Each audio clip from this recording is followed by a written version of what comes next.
ፕሌይ ስትሉት አውቶማቲካሊ ማስካችሁን ትራክ ያደርግላችኋል።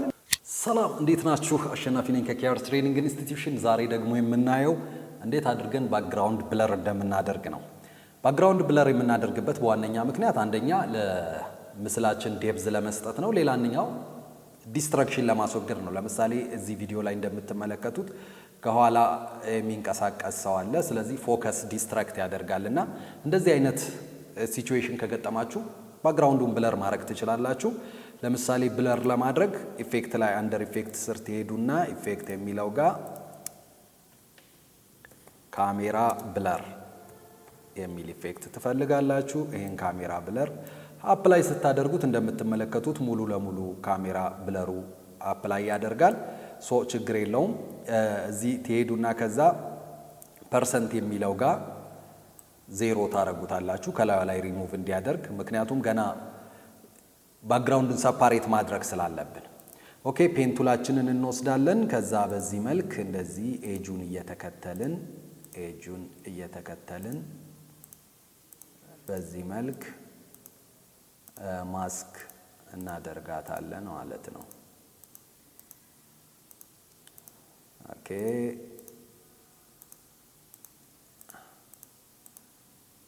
ኦኬ በዚህ መልክ ማስክ አድርገን ጨርሰናል። ነገር ግን ማስኩ ሙሉ ለሙሉ ኤጁን ስለተከተልን ትንሽ ኤክስፓንድ ማድረግ ያስፈልጋል። ለምንድን ነው ኤክስፓንድ የምናደርገው? ኋላ ፊዘር ስንሰራ ወደ ሰውነቷ እንዳይመጣ ትንሽ ኤክስፓንድ ማድረግ ያስፈልጋል። እዚህ ኤክስፓንሽን ስር ሄደን ትንሽ ማስኩን እንደዚህ ከላዩዋ ላይ ሰፋ እናደርገዋለን። ኦኬ ሰፋ ካደረግነው በኋላ መልሰን ደግሞ በተወሰነ ደረጃ ፊዘር እንሰጠዋለን። ፊዘሩ የውስጠኛው መጥቶ ሰውነቷ ላይ እስኪያልቅ ማለት ነው። ኦኬ እንደዚህ ካደረግን በኋላ እንሄዳለን።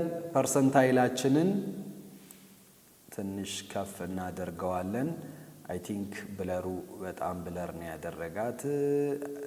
ለእኔ 8 ድረስ በቂ ነው ብዬ አስባለሁ። ነገር ግን ብለሩ እሷ ላይ ነው አፕላይ ያደረገው። ይሄን ኢንቨርት ስትሉት ከእሷ ወደ ባክግራውንዱ ይሄዳል ማለት ነው። ኢንቨርት ስናደርገው ኢንቨርትድ ካደረግነው በኋላ አሁን ቀጣዩ ስራ ምንድነው የሚሆነው? ራሱ ቪዲዮአችን ላይ ያው ቪዲዮ ስለሆነ ትንቀሳቀሳለች አንድ ቦታ ስለማትሆን ማስኩ ትራክ እንዲያደርጋት ማድረግ ያስፈልጋል። ማስክ ፓዝ የሚለው ስር ክሊክ አድርጋችሁ ፕሌይ ስትሉት አውቶማቲካሊ ማስካችሁን ትራክ ያደርግላችኋል። እንደዚህ የሚያምር አይነት ባክግራውንድ ብለር ማድረግ ትችላላችሁ። ኦኬ ጨርሷል። እስቲ ወደ ኋላ እንመለስና ስትመለከቱት እንግዲህ እንዲህ የሚያምር የባክግራውንድ ብለር ሰራን ማለት ነው።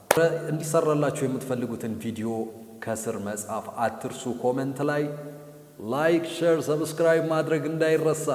በሌላ ቪዲዮ እስክንገናኝ ባይ ባይ።